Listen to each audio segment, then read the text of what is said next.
TV Câmara, a TV do povo de Natal.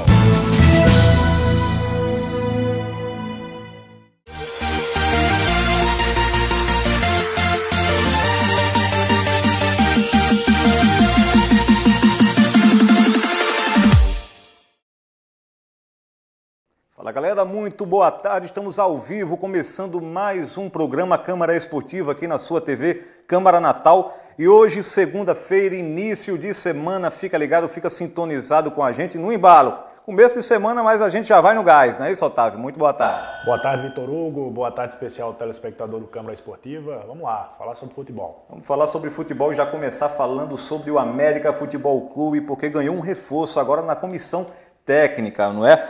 O Leandro Senna foi confirmado como reforço na comissão técnica do Vaguinho Dias. Ele é nascido em São João da Barra, Rio de Janeiro, e tem várias conquistas vestindo a camisa alvirrubra. Então é essa a notícia, o Leandro Senna está de volta ao Mecão e dessa vez como auxiliar técnico do Vaguinho Dias. A gente tem aí imagens, né, do Leandro Senna, muito bacana, né? Importante para o América essa aquisição, não é isso, Otávio? Sem dúvida alguma, a contratação do Leandro Senna, Vitor Hugo, significa a lembrança de glórias do América, né? De tempos positivos do clube alvirrubro. Né? Leandro Senna teve uma passagem muito importante, muito vitoriosa, vestindo a camisa do América como jogador de futebol. Né? Chegou em 2005, ficou até 2017, ou seja, participou do acesso da Série C para a Série B, inclusive foi eleito craque do campeonato, né, da Série C daquele ano. Participou dos acessos mais importantes do clube, né? O de 2006 para a Série A do Campeonato Brasileiro. Treinou o clube, né, em 2013, quando ele era auxiliar do Roberto Fernandes. O Roberto Fernandes saiu, ele foi efetivado, né, em 2013, 2014, salvou o clube do rebaixamento da Série B daquele ano. E agora está voltando. Né? Então tem toda uma lembrança positiva, tem toda uma nostalgia. E o Leandro, só desejar a ele boa sorte e que ele trabalhe bem para o América subir para a Série C do ano que vem. O América que já está no 4º ano consecutivo na Série D do Campeonato Brasileiro. E a gente percebe, né, pelos vídeos que era um jogador, como jogador, ele tinha muita técnica, né? Era um grande meio-campo, né? Um jogador de muita qualidade, um jogador que não teve assim grande projeção em grandes clubes e tal, mas para clubes do porte do América era um jogador que fazia diferença. Era um meio de campo clássico, né? Que pensava o jogo, que chamava a responsabilidade. Era um bom jogador de futebol. Pois é. Inclusive, vamos conferir uma entrevista, né, com o Leandro Senna. Vamos ver o que é que ele achou, né, dessa volta para o América. Fala, torcedor americano. Leandro Senna. Estou de volta ao América de Natal para fortalecer a comissão técnica do professor Vaguinho Dias e ajudar nos objetivos do clube no ano de 2020. Um forte abraço. Gostei da trilha sonora, bem bacana. Leandro Senna, o vídeo cedido aí pela TV Mecão com o Canidé. Muito obrigado, viu, Canidé? Sempre com essa parceria aqui com o programa Câmara Esportiva, TV Câmara Natal. E a gente percebe que ele está animado, né, Otávio? Acredito que sim, está voltando a um local onde foi muito bem acolhido. Né? No América ele teve conquistas, era ídolo da torcida. Então é um local que é acolhedor para o Leandro Senna, né? Aliás, ele tá muito bem adaptado já à cidade, enfim, jogou também no ABC, dirigiu o Alecrim. Já né? que você falou, inclusive, Otávio, desculpa te cortar aqui, mas ele jogou pelo ABC também e já para a gente não deixar também de falar rapidinho do ABC, que tem o Francisco Diá como treinador, alguma novidade, alguns jogadores permanecendo, né? Porque se a gente não falar do ABC, falou do América, se não falar do ABC, o pessoal reclama. O ABC se reformulando, né? Alguns jogadores já chegaram, né, contratados com o aval do Francisco Diá, que já trabalhou com alguns, né, com o Valderrama, né, que é um meia que atuou pelo Campinense no ano passado, o goleiro Wagner, não é, que também foi atleta do Diá. Teve a renovação, né, que a gente já falou aqui, né, do Anderson. Enfim, o ABC se reformulando, pensando aí já no Campeonato Estadual do ano 2020. É isso, Otávio. Agora vamos falar sobre seleção brasileira, porque ontem, às 9 horas da manhã, o Brasil mais uma vez não conseguiu vencer a partida, ficou apenas no empate contra a Nigéria. A gente tem os gols do jogo, tá aí. O jogador na Nigéria, o camisa número 10. Olha só a liberdade, Otávio, tá bem parecido com o Marcos. Olha só a liberdade, meu amigo Otávio. Marquinhos falhou? Falha do Marquinhos, eu acho que um zagueiro do nível do Marquinhos não pode levar um corte tão fácil desse, né? Na pequena área quase. Acho que ele foi muito ingênuo na jogada. E a gente vendo aí o empate da seleção brasileira, uma bola aérea, né? Bola aérea, né? A cabeçada do Marquinhos na trave, no rebote e o gol do Casimiro. Assim, um primeiro tempo muito fraco da seleção, né? Pouco criou, teve uma ou outra oportunidade com o Firmino, com o Gabriel Jesus, mas foi um primeiro tempo muito fraco. No segundo tempo a equipe melhorou, né? Lembrando que o Neymar saiu logo no iniciozinho da partida, né? Sentiu dores na coxa, foi substituído pelo Felipe Coutinho. No segundo tempo o Brasil deu uma melhorada, né? Criou mais oportunidades, poderia até ter chegado à vitória, mas um empate foi de bom tamanho para o que foi o jogo e a atuação da seleção brasileira. Lembrando que há 4 jogos, desde a conquista da Copa América, o Brasil não vence, né? São 3 empates e uma derrota. O que é que está acontecendo, Otávio? O Neymar voltou, mas é bom lembrar que quando estava sem ele, quando conquistou a Copa América, o Brasil ficou no empate contra a Venezuela, ficou no empate contra o Paraguai, tendo que vencer apenas nos pênaltis, passou pela Argentina, mas sob contestação dos jogadores, acreditaram que houve uma falha da arbitragem. Venceu o Peru, né, bem na primeira fase, e depois na final, até com um certo sufoco também na final, é bom lembrar. Então, não está tão bem assim a seleção? Eu acho que influencia muito a importância ou a falta de importância desses jogos. A gente sempre fala aqui, mas é sempre bom reiterar esse questionamento. Para que servem esses jogos? Tem algum ganho esportivo, né? Os jogadores realmente se empolgam para disputar um amistoso como esse, bem longe de casa, lá em Singapura, né? Teve o jogo contra a Senegal, agora contra a Nigéria. Estádio longe da sua capacidade total, a torcida fria, distante. Só serve simplesmente para a CBF ganhar mais algum vintém, né? Um ganho esportivo mínimo. Acho até que os jogadores pouco se empolgam, pouco se estimulam para um jogo como esse. Lembrando que alguns jogadores estão aí no início de temporada, chegando a um meio de temporada na Europa, e tem jogos importantes. O Firmino, por exemplo, daqui a poucos dias vai jogar pela Premier League, né? Vai ao Old Trafford jogar contra o Manchester United. E no meio da próxima semana tem Liga dos Campeões. Tem Liga dos Campeões. Então, óbvio que um jogador tendo um clássico para jogar na semana vai pensar em poupar energias, vai pensar em guardar alguma energia para jogar bem num jogo que realmente importa. Esses jogos aí pouco importam. Talvez para algum jogador que ainda não tenha um lugar consolidado na seleção, como é o caso de alguns aí, Rodrigo Caio, o Gabigol, que jogou só meia hora, não é? Que, por sinal, esses jogadores nem entraram, né? O Marcinho do Botafogo nem sequer foi a campo, o Rodrigo Caio também não foi a campo. Marcinho também. Então, esse amistoso serviria para alguns jogadores que ainda não têm suas vagas asseguradas, né? Suas vagas consolidadas. Para esses jogadores que já têm seus lugares assegurados, que por mais que joguem mal nessa partida, como foi o caso da maioria deles, eles vão ser chamados em outras vem muito mal, meu Deus do céu. Eles vão ser chamados em outras convocações, então esse jogo vale muito pouco. Acho que a gente pode destacar, assim, do ponto de vista individual, a atuação do Everton foi um pouco melhor no comando de ataque, né? Se movimentou, tentou. Mas foi substituído no intervalo. E o Renan Lodi, né, o lateral esquerdo, jogador que era do Atlético Paranaense, agora está no Atlético de Madrid, jogou bem também, né, deixou uma boa impressão. Já deu para o Tite, antes da gente virar o bloco, deu para o Tite? Eu acho que é bom esperar. Ele não vem convencendo, né? Lembrando que o Tite entrou na seleção brasileira, assumiu o comando da seleção brasileira como unanimidade, né? Todo mundo queria o Tite. Lembremos aqui, inclusive, ele fazia comerciais na TV toda hora. Muito bem quisto, né? Muito bem quisto pela mídia, por parte dos torcedores. Mas agora, esse momento, ele já não agrada tanto. Não se tem variação tática para furar retrancas, por exemplo. A seleção está jogando mal, não vem tendo bons desempenhos. Claro, repito, muito em função desses jogos que não servem para absolutamente nada, mas isso também passa pelo dedo do treinador. É isso.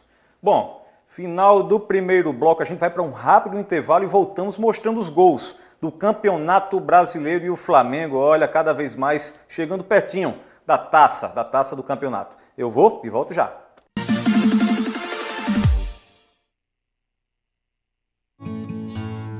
O que é importante ter numa família?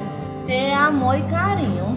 Eu queria ser mãe, né? Então, independente de qual idade dessa criança, qual a cor dessa criança, qual o sexo dessa criança. Deus me ajudou e me deu uma família. E meu irmão, que foi minha chave, que abriu minha porta e me deu uma família. Hoje eu não tenho mais medo porque eu tenho uma pessoa que cuida de mim. Quanto você teve que lutar para sobreviver? Eu tinha esse problema que eu não conseguia mais me interagir com as pessoas, eu já estava violenta com meus filhos, eu já não conseguia fazer nada dentro de casa e eu estava passando por um momento muito difícil, que foi a perda desse meu irmão. Quer saber como você ajudou a mudar essa história? Acesse lbv.org/histórias. O trabalho escravo ainda existe no Brasil e tira a dignidade de muita gente com trabalhos forçados e jornadas exaustivas. São pessoas submetidas a condições degradantes. O Ministério Público Federal atua para combater esse crime, punir os responsáveis e resgatar a dignidade desses trabalhadores. Vamos juntos combater o trabalho escravo e limpar essa mancha da nossa sociedade. Ministério Público Federal. Seu direito, nosso dever.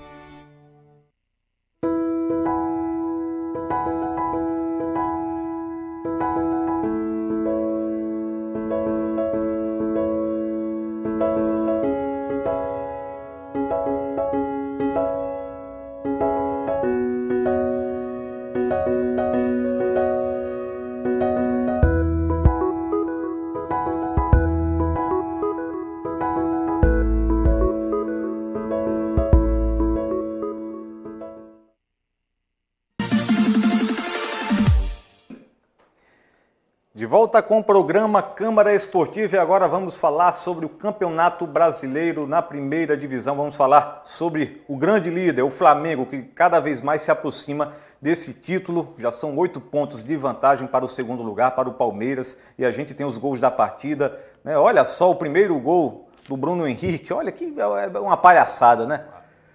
Quer dizer, o time já vem voando no campeonato com um elenco estrelar, né, um nível muito acima dos rivais, e os caras dão o gol, né? Deram o gol aí pro Bruno Henrique. Tudo bem, ele teve a esperteza, a velocidade, o arranque, a explosão para cortar, interceptar o passe, mas, meu Deus, e aí esse segundo gol também do Bruno Henrique, um belo passe do Everton Ribeiro, cruzamento do René, e o Bruno Henrique, né, que a essa altura do jogo o Cap já estava se lançando ao ataque de qualquer maneira, né? Não tendo tanta atenção na marcação, mas o jogo acabou assim, o Flamengo não tem nada com isso e conseguiu mais uma vitória. Já são mais de 2 meses sem perder da equipe rubro-negra. E, Otávio, o que falar, né? Porque o VAR, os flamenguistas disseram, né? E agora? O que falar? O VAR foi lá e anulou o pênalti que já estava marcado. O VAR não está do nosso lado, não. O VAR é imparcial. E a gente venceu contra o gramado artificial e também tínhamos desfalques. Realmente faz sentido o argumento dos flamenguistas. Faz. E o Flamengo venceu um adversário duríssimo, né? Que geralmente é um grande mandante, o Atlético Paranaense, até por esse fator de ser um gramado diferente, né? Um gramado artificial. Embora o Atlético também tivesse com desfalques, Bruno Henrique, o Nicão, né? Exato, mas é sempre muito difícil jogar na Arena da Baixada, né? Você viu, teve muitos passes errados do Flamengo, justamente por ter um certo tempo ali para se adaptar ao gramado. Aquela altura do jogo, Vitor Hugo, 44 do primeiro tempo, que foi quando saiu o gol do Bruno Henrique, o Atlético Paranaense vinha dominando a partida, né? Não sofria muito com o ataque do Flamengo. Tudo bem que teve um pênalti que foi revisado pelo VAR e anulado depois, na minha opinião, erroneamente, porque o pênalti aconteceu, né? O atacante do Flamengo, Lucas Silva, foi derrubado pelo defensor do Atlético Paranaense. Então, nesse sentido, poderia ter sido até demais, né? Foi 2, mas poderia ter sido 3. O goleiro Diego Alves fez algumas defesas importantes, tanto que foi eleito até o craque da partida, né? O Pablo Mari jogou muito bem, impressionante como esse zagueiro se firmou, né? Está fazendo uma ótima dupla com o Rodrigo Caio, que ontem não jogou porque estava servindo a seleção brasileira. O Flamengo teve muitos desfalques. E é impressionante como esse time, o elenco, na verdade, está muito ajustado, né? Pelo Quem Jorge entra Jesus. acaba dando conta, né? Quem entra acaba dando conta. Inclusive nas laterais, que era a grande deficiência, a grande carência do time do Flamengo. Ontem o René entrou, que eu nem acho um mau jogador, é um jogador muito seguro, inclusive. Jogou muito bem, deu uma assistência para o segundo gol. Na lateral direita não jogou o Rafinha, entrou o garoto João Paulo, um pouco tímido e tal, mas também deu conta do recado. Não jogou o Gabigol, né? Não joga o Arrascaeta, que está machucado, mas mesmo assim os jogadores que entram dão conta do recado. Isso mostra que o treinador português tem um elenco na mão. Isso, a gente destina um tempo maior para o Flamengo, afinal o time é líder, já praticamente campeão. Eu, inclusive, já cravo aqui, o Flamengo já é campeão, já até cravo. Mas, de todo modo, vamos conferir os outros gols, né, da rodada. Tá aí primeiro o Palmeiras com o Thiago Santos tabelando, vencendo aí o goleiro Diego Cavalieri. O Palmeiras no dia anterior enfrentou o Botafogo, chegou a estar 5 pontos a diferença, né? E o Thiago Santos, muita gente esperando o Dudu fazer gol, o Daverson, o Scarpa, o Zé Eduardo, mas não, quem fez o gol foi o Thiago Santos e o Palmeiras conseguiu essa vitória magra contra o limitado Botafogo, que está cada vez mais rumando, né, para a zona de rebaixamento. Vamos passar direto, Otávio, para conferir os outros gols. Tem também o São Paulo, que venceu o Corinthians. São Paulo venceu por 2-0 o Corinthians. Vou deixar você comentar, Otávio, já que é o teu time do coração, São Paulo. Vamos lá, eu entrego mesmo. É verdade. Apesar do placar magro, Vitor Hugo, 1-0 apenas, mas o São Paulo praticamente não foi atacado na partida. O Corinthians é um time muito conservador, é um time muito limitado do ponto de vista ofensivo, e isso a gente pode colocar na conta do Carille, né? É um time muito conservador. Esperou o São Paulo o tempo inteiro, o São Paulo teve 60% de posse de bola, né? Então dominou amplamente. O Diniz já consegue aos poucos implementar o seu trabalho, né? Com muito toque de bola, muita posse, muita triangulação, né? Ontem entrou com 5 meio-campos, né? Hernanes, Lisiero, Tietê, o Vitor Bueno e o Luan, né? Povoou o meio de campo. Sem o Daniel, né? Sem o Daniel Alves, estava servindo a seleção brasileira, só com o Pato na frente. São Paulo dominou o tempo inteiro e foi um time de muita paciência. Eu acho que a palavra de ordem ontem, né, se a gente tivesse que resumir em uma palavra, foi paciência. Tocando a bola, inclusive em alguns momentos até deixou o torcedor nervoso, né, que queria que o time fosse mais incisivo. Mas o São Paulo teve paciência para furar a defesa do Corinthians. Acabou acontecendo com um pênalti que aconteceu, né, um passe do Hernanes para o Vitor Bueno, que foi derrubado pelo Manuel, e o Reinaldo fez o gol da vitória. Mas se fosse 2, 3, também não seria nenhum absurdo. O Corinthians tem um time muito limitado e o São Paulo merecidamente conquistou a vitória. Vamos ver como é que ficou a tabela de classificação desse Campeonato Brasileiro. O Flamengo, 8 pontos de vantagem para o Palmeiras, com 58 pontos. O Palmeiras fica na segunda colocação com 50. Logo abaixo vem o Santos com 48, o Corinthians com 43, né? Já 12 pontos do Flamengo, uma distância de 12 pontos do primeiro para o quarto, é uma distância muito considerável, né? E o São Paulo, que empatou com o Corinthians, agora perde nos critérios, acredito que de gols ou de vitórias? Saldo de gols. O Corinthians tem 11, São Paulo 10. E aí vem o seguido do Grêmio, do Internacional de Porto Alegre. A gente percebe que essa briga para o G4, ela está muito forte, né? Inclusive o Bahia ainda está ali pela briga, o Goiás um pouco mais distante, o Atlético Paranaense está em 10º, mas já está garantido como vencedor da Copa do Brasil. Eu acho que essa briga pelo G4, Vitor, eu acho que talvez seja prematuro afirmar nesse momento, mas eu acho que vai até o Inter, até o 7º aí, abaixo do Inter, Bahia, Goiás, Atlético, esses times já com menos força. O Atlético é o atual campeão da Copa do Brasil, mas até por isso talvez tire um pouco o pé. Eu acho que vai até o Internacional essa disputa pelo G4. Bahia tem apenas 1 ponto a menos que o Inter. Acredita que não tem força, não tem gás, até por essa questão de investimento, de poderio financeiro também. Sem dúvida alguma. É nisso que eu me baseio para fazer essa análise, obviamente, né? É um time que vem jogando bem com o Roger Machado, né? Mas até por ter essa limitação, né, de elenco e tal, por ter um investimento muito menor, eu acredito que essa briga vai até o Internacional. Agora a Série A, que é o sonho de consumo, né, do ABC, do América, uma distância atualmente fora da realidade, o ABC e o América amargando a Série D, né, mas o América teve, né, agora no começo dos anos 2000, né, na primeira divisão, o ABC sonha em voltar a participar da divisão de elite, que agora nesse sistema de divisão ainda não participou, e seria muito importante, né, para os times locais conseguirem, né? A gente fala, está tão distante, fica até um pouco estranho a gente falar, mas seria muito legal, né? Sempre fica a esperança, obviamente, mas parece um sonho cada vez mais remoto, né? A realidade de ABC e América hoje, infelizmente, é a Série D do Campeonato Brasileiro. Então, até chegar à Série A, muito caminho pela frente. Parece algo até inacessível nesse momento, mas fica a lembrança, né? Sobretudo do América, com os 2 acessos lá na final da década de 90 e em 2006, né?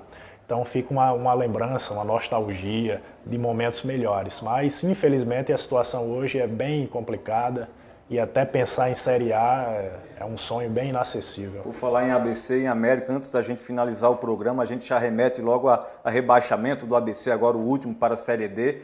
E quando se fala em rebaixamento, já que a gente está na primeira divisão, tem a Chape, que está ali na última colocação, o Avaí, que está ali também embaixo, o Cruzeiro, quem diria o Cruzeiro, também ali nessa zona ingrata. Quem que deve cair? Botafogo está descendo, Fluminense ainda não escapou totalmente, o Vasco, enfim, essa briga tá interessante também.